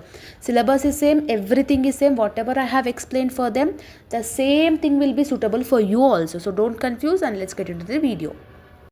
Hello all, welcome back to our channel. So students, in this video we will discuss unit number 4 explanation theory of financial management subject. So previous videos lo manamu first, second, third chapters explanation videos chusamu. Now in this video fourth unit explanation video అనేది చూద్దాం. Mostly fourth unit నుంచి మీరు problematic నేర్చుకోవడానికి try చేయండి, because same like second, third, fourth unit మీకు theories నేర్చుకోవాలన్నా కూడా problematic నేర్చుకుంటూనే అర్థం అవుతుంది. సో ఎనీవే థియరీస్ ఒకవేళ వస్తే ఎలా అటెంప్ట్ చేయాలి, what are the questions unit to learn, everything we will discuss in this video. Okay, so ఇందులో ఫస్ట్ ఇంపార్టెంట్ క్వశ్చన్ వచ్చేసి, ఏవైతే మనం ఇంపార్టెంట్ క్వశ్చన్స్ వీడియోలో ఇచ్చినానో ఆ క్వశ్చన్స్ ఎక్స్ప్లెయిన్ చేస్తాను, అవే ఇంపార్టెంట్. సో ఇందులో first important question is what is working capital, what are the advantages and disadvantages of working capital. Working capital అంటే ఏంటి? మన యొక్క బిజినెస్లలో డే టు డే ఫండ్స్ని రేస్ చేయడం కానీ, రెగ్యులర్ యాక్టివిటీస్ని చేయడం కానీ వర్కింగ్ క్యాపిటల్ అనేది ఇంపార్టెంట్. అంటే డే టు డే యాక్టివిటీస్లో రిక్వైర్మెంట్ అయ్యే క్యాపిటల్ని మనం వర్కింగ్ క్యాపిటల్ అని అంటాము.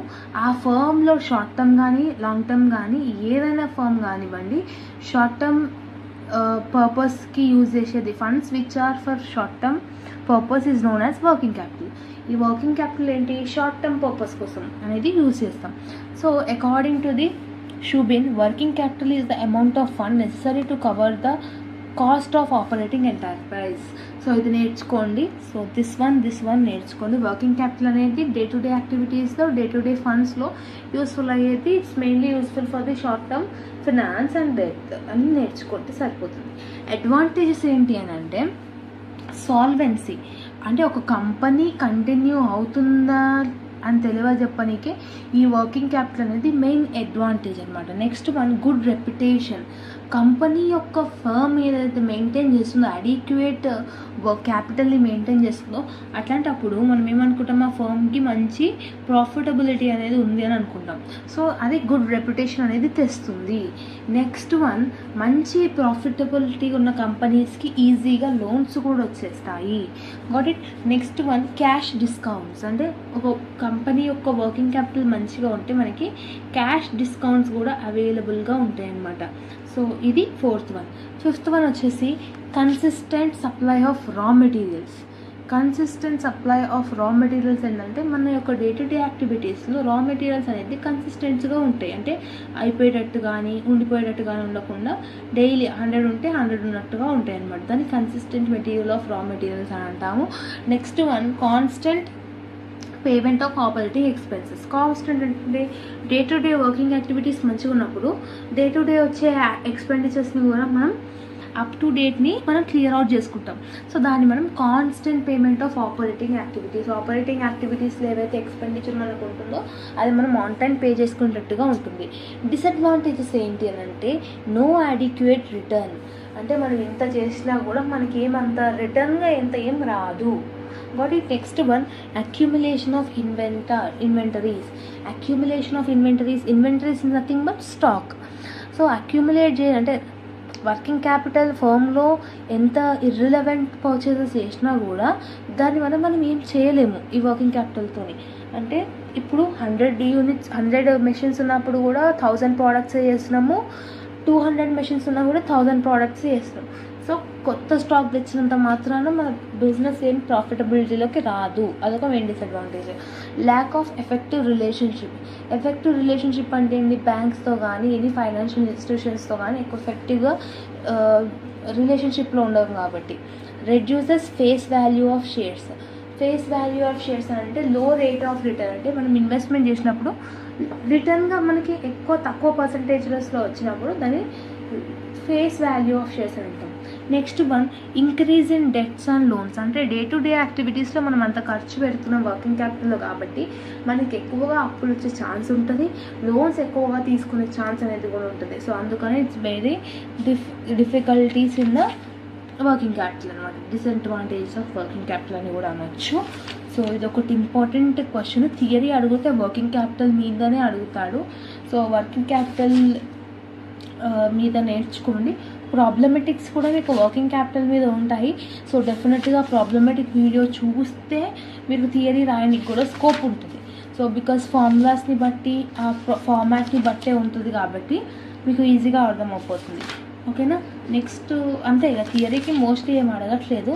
So give preference to problematic only from unit number 4. Again I'm saying ప్రాబ్లమెటిక్కే ప్రిఫరెన్స్ అనేది ఇవ్వండి. సో థియరీస్ అయితే అడగట్లేదు. సో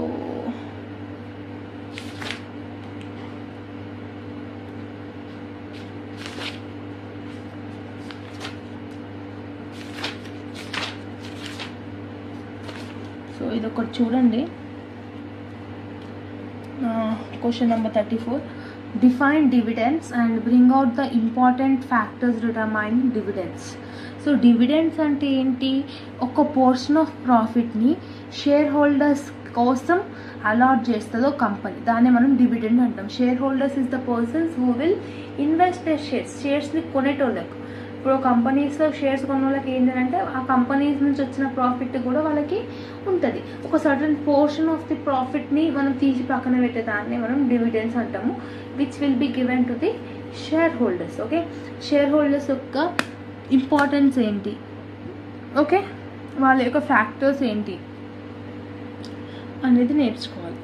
సో లీగల్ రెస్ట్రిక్షన్స్ అంటే ఒక కంపెనీలో షేర్స్ కొనాలి అని అనుకున్నప్పుడు కొన్ని లీగల్ ఫార్ములేషన్లో మీరు ఫార్ములేట్ చేసేటట్టు ఉంటుంది. అంటే లీగల్గా మనం వెళ్ళి నువ్వు పైసలు ఇచ్చేసి కొనేస్తా అంటే కొననీకు ఉండదు, అలా కొన్ని లా అండ్ ఎథిక్స్ అనేది ఉంటాయి. So next one, magnitude and trend of earnings. అంటే ట్రెండ్ ఆఫ్ ఎర్నింగ్స్ అని ఏంటి, వన్స్ మనం షేర్స్ కొన్నాక maximum amount of the dividend అనేది మనకి రావడం జరుగుతుంది. అంటే ప్రాఫిట్స్ ఆఫ్ ది కంపెనీ ఏదైతే ఉంటుందో అది మనకి రావడం జరుగుతుంది, బట్ రిస్క్ అనేది ఉంటుంది మన. And types of share holders కూడా ఉంటారు. అంటే నువ్వు ఏ టైప్ ఆఫ్ షేర్ హోల్డర్స్ కిందికి వస్తావు అనేది కూడా ఉంటుంది. Next one, nature of industry అంటే అది short term industry or long term industry. Dividend అనేది వస్తుందా లేదా అంటే మనకి ప్రాఫిటబిలిటీ వస్తాయా లేవా అనేది కూడా చూసుకుంటాం. నెక్స్ట్ వన్, ఒకసారి నువ్వు షేర్స్ కొనాలి అనుకుంటే ఆ కంపెనీ యొక్క ఏజ్ కూడా చూస్తాం. అంటే since when it was established, ఎన్ని ఇయర్స్ నుంచి ఈ కంపెనీ అనేది ఉంది అని చూసి మనం షేర్స్ అనేది పెట్టడం జరుగుతుంది. నెక్స్ట్ ఫ్యూచర్ ఫైనాన్షియల్ రిక్వైర్మెంట్స్ అంటే వన్స్ మనం ఇన్వెస్ట్మెంట్ చేశాక ఫ్యూచర్లో మనకి రిక్వైర్మెంట్స్ ఏమేమి ఉంటాయి ఇట్లాంటివి ఉంటాయి అన్నమాట. ఆ పాయింట్స్లలో ఇంకేమైనా మీరు యాడ్ చేసుకొని ఒక 6 to 7 పాయింట్స్ నేర్చుకుని సరిపోతుంది. ఇక్కడ మోస్ట్లీ వాడు 13 పాయింట్స్ ఇచ్చాడు. ఇన్ఫ్లేషన్ కానీ, ట్యాక్సేషన్ పాలసీ కానీ, గవర్నమెంట్ ఎకనామిక్ పాలసీ కానీ, సో ఇట్లాంటివన్నీ ఉంటాయి. కాబట్టి ఈ అవుట్ ఆఫ్ 13లో ఏవైనా 7 to 8 గుర్తుపెట్టుకోండి. మీరు అక్కడికి వెళ్ళినాక ఒక 6 పాయింట్స్తో రాసినా కూడా సరిపోతుంది. అండ్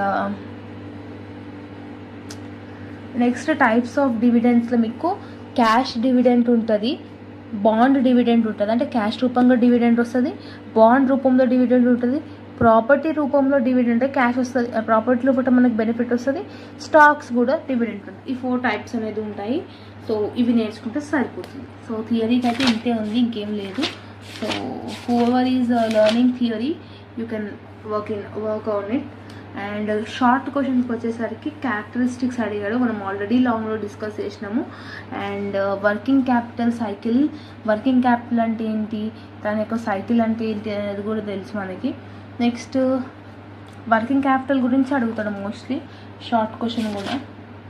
అంతే. డివిడెంట్ అంటే ఏంటి? Form of dividend is nothing but types of dividend అనమాట. ఇంతకుముందుగా మనం డిస్కస్ చేసుకున్నాం కదా. Next one EOQ, economic order quantity. ఇది మనం ఆల్రెడీ డిస్కస్ చేసుకున్నాం డిగ్రీలో. సో దీని ఫార్ములా ఇది ఒకటి రాసినా కూడా మీకు 2 మార్క్స్ ఈజీగా పడతాయి. 2AO divided by C under root 2AO divided by C. Next one operating cycle యొక్క డయాగ్రామ్ నేర్చుకోండి.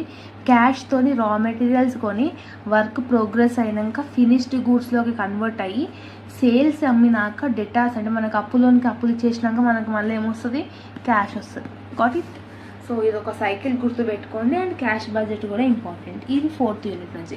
కేస్ స్టడీస్ కూడా అంతే. కేస్ స్టడీస్ అన్ని యూనిట్స్ నుంచి ఇస్తారా, ఓన్గా ఇస్తారా మనకు తెలియదు కాబట్టి సో బెటర్ మీరు అన్ని యూనిట్స్ నుంచి నేర్చుకోవడానికి ట్రై చేయండి. Case studies purely own thinking అనమాట, దానికి స్పెసిఫిక్గా నేర్చుకోవాల్సిన అవసరం ఏం లేదు. Students, welcome back to our channel. So ఈ వీడియోలో financial management unit number 4 complete problematic explanation అనేది మనం నేర్చుకోవడం జరుగుతుంది. అండ్ దట్టు తెలుగులో. బిఫోర్ దట్ నేను ఒక క్లారిఫికేషన్ అనేది ఇవ్వాలమ్మా. మీకు BBA 3rd సెమిస్టర్లో ఉన్న ఫైనాన్షియల్ మేనేజ్మెంట్ సబ్జెక్ట్ MBA వాళ్ళకి కూడా the same syllabus, same unit, same కాన్సెప్ట్స్తో ఉన్నాయి. సో వాళ్ళకి నేను ఆల్రెడీ వీడియోస్ ఎక్స్ప్లెయిన్ చేయడం జరిగింది. ద సేమ్ కాన్సెప్ట్ మీకు ఉంది కాబట్టి the same video I'm merging here, ఇక్కడ నేను కలుపుతున్నా. సో ఇప్పుడు నేను ఎక్స్ప్లెయిన్ చేసిన అదే ఎక్స్ప్లెనేషన్ ఉంటుంది, అందులో ఆల్రెడీ ఎక్స్ప్లెయిన్ చేసిన కాబట్టి the same explanation will be okay for BBA semester 3 under Osmania university. Clear? So concept అనేది అర్థం చేసుకోనికి ట్రై చేయండి. ఒకవేళ ప్రాబ్లమేటిక్ అర్థం కాకపోతే you can go with the theory. Okay, so let's get into the video మా. Hello all, welcome back to our channel. So ఈ వీడియోలో యూనిట్ నెంబర్ 4 ప్రాబ్లమెటిక్ ఎక్స్ప్లెనేషన్ అనేది చూద్దాము. సో ప్రీవియస్ వీడియోస్లో అన్ని చాప్టర్స్ ప్రాబ్లమెటిక్, అన్ని chapters theory including 4th chapter అయిపోయింది. Only problematic video ఒక్కటి బ్యాలెన్స్ ఉంది 4th యూనిట్, అది ఈ వీడియోనే. సో ఈ వీడియోతోని FM వీడియోస్ అన్నీ కంప్లీట్ అయిపోతాయి. సో దీన్ని బట్టి రేపు మీ ఎగ్జామినేషన్ అనేది మంచిగా రాయండి. సో ఈ 4th యూనిట్లో ఏమేమి మెథడ్స్ నేర్చుకోవాలి, first and foremost key point ఏంటి, మీకు మళ్ళీ రిమైండ్ చేసేది ఏంటంటే give preference to theory. Okay, so థియరీకి చాలా ఎక్కువ ప్రిఫరెన్స్ ఇవ్వండి. ప్రాబ్లమెటిక్లో నేను ఏవైతే క్వశ్చన్స్ ఎక్స్ప్లెయిన్ చేశానో మెథడ్స్ అవి నేర్చుకోండి. అట్లాంటి type of questions examination question పేపర్లో వస్తేనే అటెంప్ట్ చేయండి. ఆర్ఎల్స్ రాకపోతే just go with the theory. Okay, whether it is from 2nd unit, whether it is from 4th unit, whether it is from 5th unit, any unit అయినా. So మనం చెప్పాను కదా 2, 3, 4 యూనిట్స్లో అన్ని ప్రాబ్లమెటిక్ నేను ఒక్కొక్క మెథడే చెప్పాను. ఆ 3 మెథడ్లు ఏవైతే ఉన్నాయో అవి నేర్చుకోండి. ఆ 3 మెథడ్లో ఏదైనా ఒక్క మెథడ్ అయితే కంపల్సరీగా వస్తుంది ఎగ్జామినేషన్లో. సో అదొకటి అటెంప్ట్ చేయండి. లాంగ్లో ఒక్క ప్రాబ్లమెటిక్, మిగతా 4 థియరీ రాసినా నో ప్రాబ్లం. సో 4th యూనిట్లో వర్కింగ్ క్యాపిటల్ నుంచి ప్రాబ్లమెటిక్ వచ్చే ఛాన్స్ అనేది ఉంది. వర్కింగ్ క్యాపిటల్ ఏంటి అంటే current assets minus current liabilities వేసేస్తేనే వచ్చేది మనకి వర్కింగ్ క్యాపిటల్ అనమాట. మనం జస్ట్ ఇక్కడ అసెట్స్ అంటే ఏంటి, లయబిలిటీస్ అంటే ఏంటో గుర్తుపట్టాలి అంతే. ఓకే, సో ఇక్కడ చూడండి, from the following details estimate the working capital requirement of a company అన్నాడు. వర్కింగ్ క్యాపిటల్ రిక్వైర్మెంట్ అడిగాడు. Raw materials is a asset. Okay, finished goods is an asset. Credit sales per annum, credit sales per annum 60,000 అంటున్నాడు. And ఇదేమో 2 months credit అంటున్నాడు. అంటే debtors are allowed 2 months credit. Debtors అంటే ఎవరు? Asset. Manufacturing expenses per annum, wages per annum.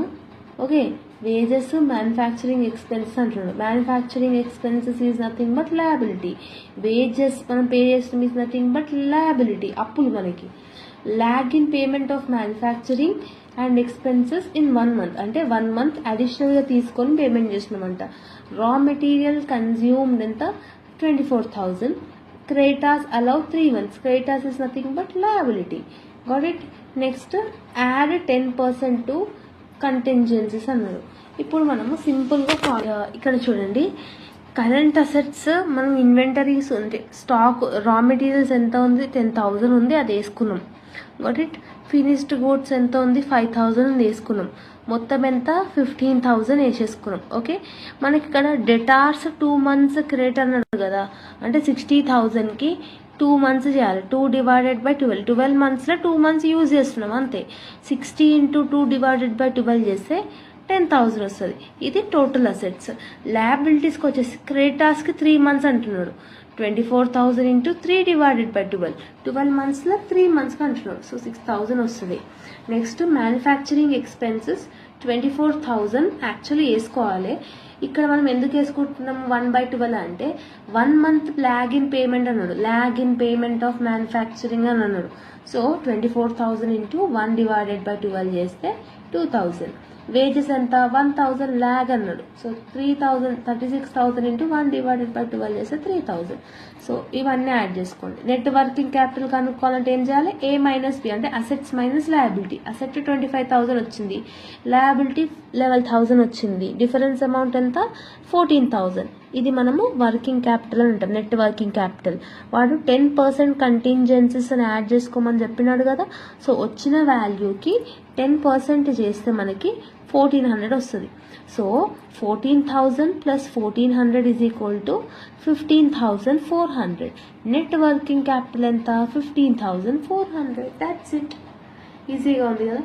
So ఇలాంటి questions కూడా వచ్చే chance అనేది ఉంది కాబట్టి జస్ట్ మనకి అసెట్స్ ఏంటి, లయబిలిటీస్ ఏంటి, అసెట్స్ వచ్చినప్పుడు ఏమైనా అడ్జస్ట్మెంట్స్ ఉన్నాయా, లయబిలిటీస్కి ఏమైనా అడ్జస్ట్మెంట్స్ ఉన్నాయా అనేది చూసుకొని ఆ అడ్జస్ట్మెంట్స్ని బట్టి మనం క్యాలిక్యులేషన్ చేసి వేసుకుంటే మాత్రం this is the simplest way of working capital అనేది అని అర్థం. నెక్స్ట్ సెకండ్ క్వశ్చన్ కూడా అంతే ఉంటుంది చూడండి. From the following information prepare a statement of working capital అంటున్నాడు. సో రా మెటీరియల్స్ ఇచ్చాడు. Raw materials is nothing but asset. Direct labour ఇచ్చాడు, ఓవర్ హెడ్స్ ఇచ్చాడు, టోటల్ కాస్ట్, ప్రాఫిట్ ఇచ్చిండు, సేల్స్ ఇచ్చిండు. Raw materials are 3 weeks and finished goods 2 weeks. ఇక్కడ 3 weeks అంటున్నాడు, ఇక్కడ 2 weeks అంటున్నాడు. ఏంటిదంటే ఇప్పుడు రా మెటీరియల్స్ ఎంత ఉంది 0.30 ఉంది.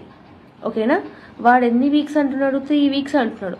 డైరెక్ట్ లేబర్ ఎంత 0.40 అండ్ ఓవర్ హెడ్స్ ఎంత 0.20, టోటల్ ఎంత 0.90.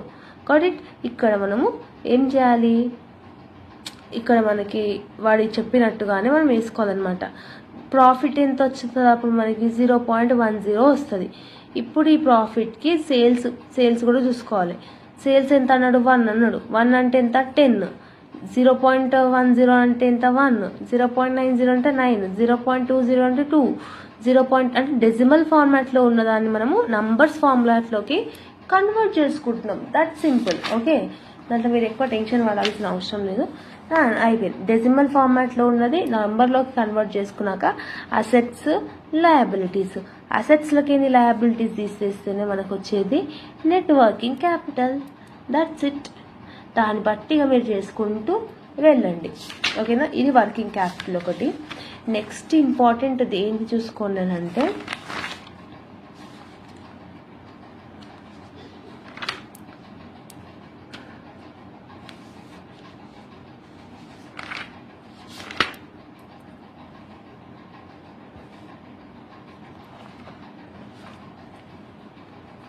ఇది కూడా ఈజీగానే ఉంటుంది. Problems on receivables. జస్ట్ మీకు ఏంటి అని అంటే ఫార్మాట్ అండ్ క్యాలిక్యులేషన్ ఎలా చేస్తున్నాం అనేది మీకు అర్థమైంది అనుకోండి. సో ఇది కూడా మీకు అర్థమవుతుంది. సో ఇక్కడ ఏం చెప్తున్నాడు, ఏ కంపెనీ హ్యాస్ 10 lakhs సేల్స్ అంటున్నాడు and sales price 10 per unit. 10 lakhs sales ఒక్కొక్కటి 10 rupees లాగా per unit లాగా అమ్ముతున్నాడు. Variable cost 6, average cost per unit is 7. It offers 20 days credit on ACP is 30 days. Present bad debts 1 ఉంది, collection cost 2 ఉంది, increase 45 days. ఇవన్నీ details అన్ని ఇచ్చిండు. ఆ డీటెయిల్స్ అన్ని ఇక్కడ రాసుకుంటున్నాం. వేరియబుల్ కాస్ట్ ఎంత ఇచ్చిండు, ఫిక్స్డ్ కాస్ట్ ఎంత ఇచ్చిండు, ఫిక్స్డ్ కాస్ట్ ఎలా కనుక్కుంటున్నాం. ఫస్ట్ నెంబర్ ఆఫ్ యూనిట్స్ ఎన్ని సోల్డ్ చేసినాము 10 lakhs. 10 lakhs డివైడెడ్ బై 10 చేస్తే 1 lakh యూనిట్స్ ఉన్నాయి. ఇప్పుడు ఎన్ని యూనిట్స్ ఉన్నాయి 1 lakh యూనిట్స్ ఉన్నాయి. మనం ఎన్ని యూనిట్స్ ప్రొడ్యూస్ చేసిన ప్రపోజ్డ్ యూనిట్స్ ఎన్ని 1,10,000 యూనిట్స్. సో యావరేజ్ కాస్ట్ ఎంత అని చెప్పినాడు 7 అని చెప్పినాడు. వేరియబుల్ కాస్ట్ ఎంత 6 అని చెప్పినాడు. ఫిక్స్డ్ కాస్ట్ వస్తుంది అప్పుడు మనకి, అవునా? 7,00,000 6 తీసేస్తే 1, దాన్ని మనం ఫిక్స్డ్ కాస్ట్ అంటాం. సో యూనిట్స్లకి ఎంత వచ్చినాయి? 1,00,000. 1,00,000 ఇంటూ 1 చేస్తే మనకి ఫిక్స్డ్ కాస్ట్ వస్తుంది. సో అట్లా మనం ఫిక్స్డ్ కాస్ట్ కనుక్కోవాలి. ఇక్కడ వాడు ఏమంటున్నాడు, 35 డేస్కి 30 డేస్కి ఉంటే ఎంత వస్తుంది, 45 డేస్కి ఎంత ఉంటే వస్తుంది అని చెప్పమను. సో క్రెడిట్ పీరియడ్ డేస్ ఎంత? 30, 45. ఓకే, 30, 45 వేసుకున్నాం. నెంబర్ ఆఫ్ యూనిట్స్ ఎంత? 1,00,000 ఒకటి, 1,10,000 ఒకటి. సేల్స్ 10 రూపీస్ అంటే 1,00,000 ఇంటూ 10 చేస్తుందేమో 10 lakhs, 1,10,000 ఇంటూ 10 చేస్తుందేమో 11 lakhs. వేరియబుల్ కాస్ట్ ఎంత? 6. ఫిక్స్డ్ కాస్ట్ ఎంత? 1,00,000, 1,00,000 ఫిక్స్డ్ కాబట్టి అప్పుడు మనకి టోటల్ కాస్ట్ వస్తుంది. ఇప్పుడు మనం A మైనస్ B చేయాలి. అంటే ఇది మైనస్ ఇది చేస్తే మనకి రెండిట్లో వస్తుంది. అంటే లాస్ట్ ఇయర్ 3 lakhs ఉండే, ఇప్పుడు 3,40,000 అయింది. అంటే ఇంక్రీజ్ అయినట్ట డిక్రీజ్ అయినట్ట? ఇంక్రీజ్ అయినట్టు. సో అందుకని ఇంక్రీజ్ ఇన్ ప్రాఫిట్. ఆ ప్రాఫిట్లకి కదా బ్యాడ్ డెట్స్ కానీ, ఇంక్రీజ్ ఇన్ బ్యాడ్ డెట్స్ కానీ, ఇవన్నీ యాడిషన్ కానీ సబ్ట్రాక్షన్ కానీ చేస్తాము.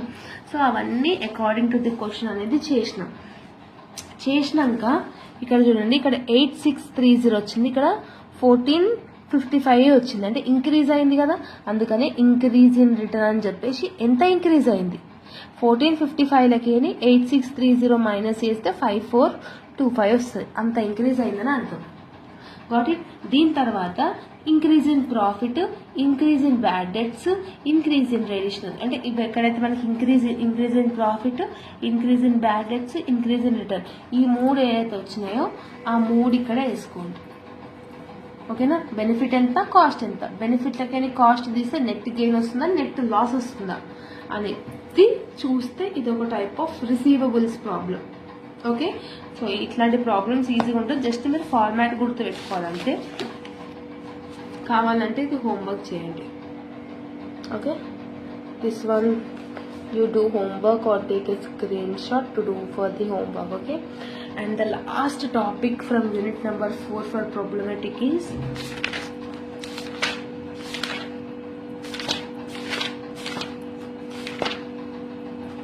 dividend policies decisions. Dividend policies decisions is most important.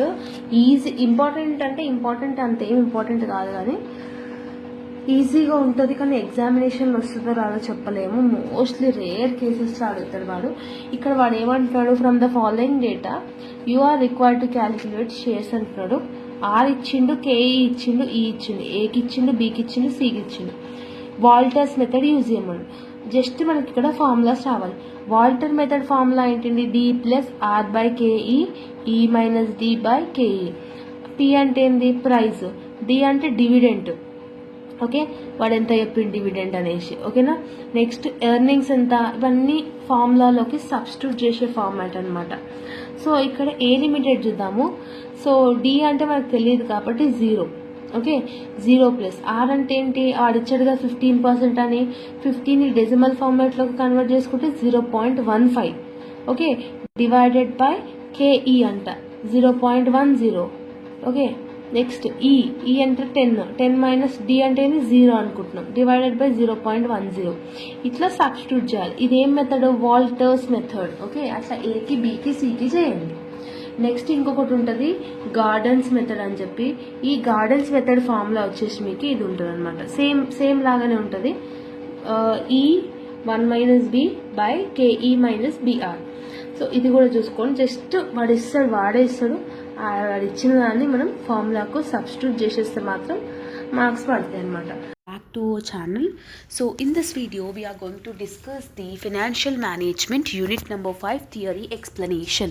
See in previous videos also I have already discussed. From this unit go with the theory only.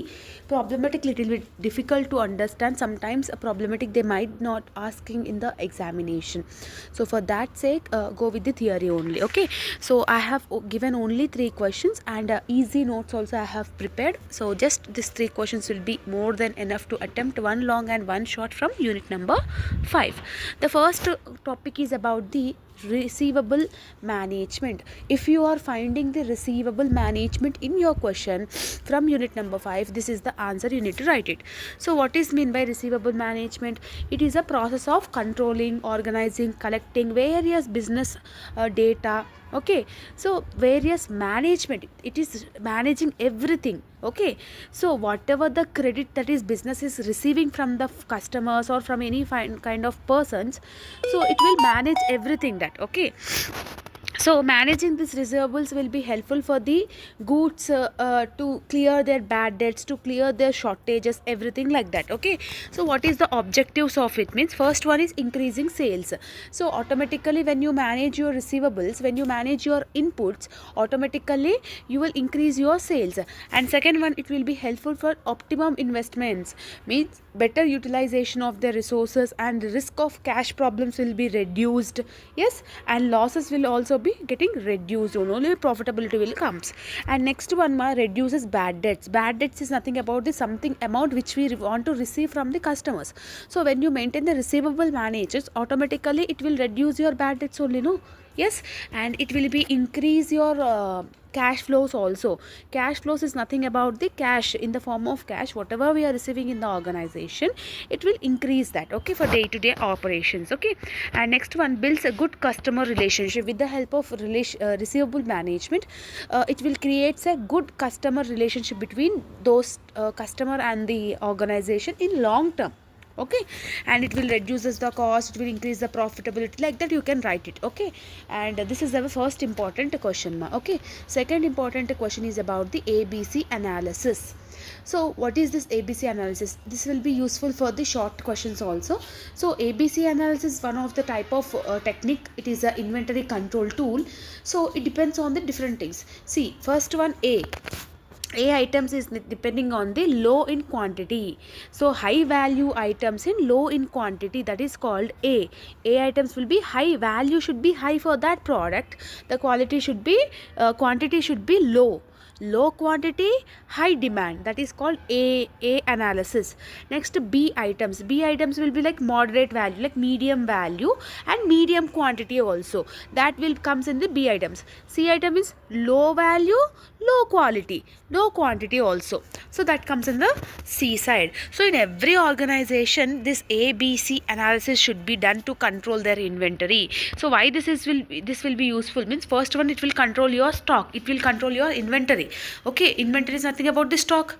Yes, it will reduces the cost also. Whatever the cost you are producing for the inventory, it will reduce the expenses also. Yes, it will use the better utilization of the resources. Whatever the resources you are having, money, effort, management, workers, everything, manpower, everything, it will be useful for that, for better purchase decision also. For this will be useful, and it will be increasing the cash flows, and it will runs the organization in a smooth way. So these are the things for the ABC analysis. Clear?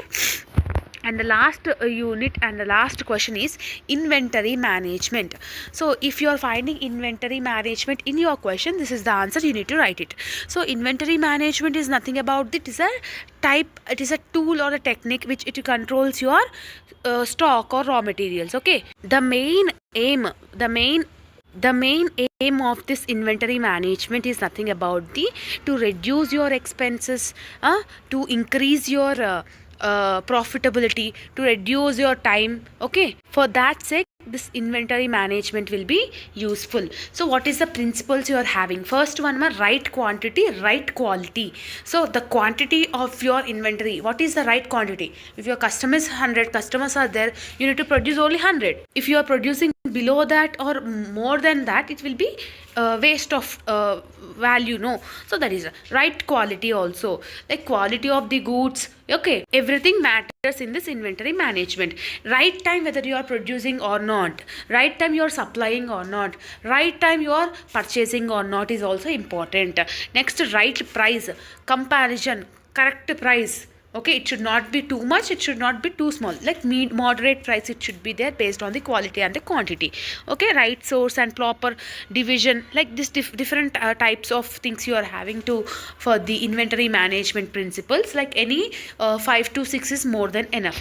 Now coming back to the objectives, now what is the goals of this inventory management is, first one, it should meet the customer demand, it should satisfy the consumers. Okay, continuous production will be there for this inventory management. Yes, it will reduces the inventory cost, whatever the production cost you are having, it will reduce it. Okay, and it will avoid the overstocking or understocking. It will not it will helpful to not to produce too much, not to produce too less also. Okay, and it will improve your organization efficiency and improving the skills, improving the delays, like that. Okay, and it will maintain a good quality also, quality of the production, quality of service also, it will be helpful for the achievement. Okay, and the last one is better cash flow, whatever the inventory levels are there, it will be helpful to produce more liquidity. Okay, so these are the theory questions. These 3 questions is more than enough for the financial management. Clear? So if you're having any doubts, let me know in the comment section. See you all in next video. Bye bye, students.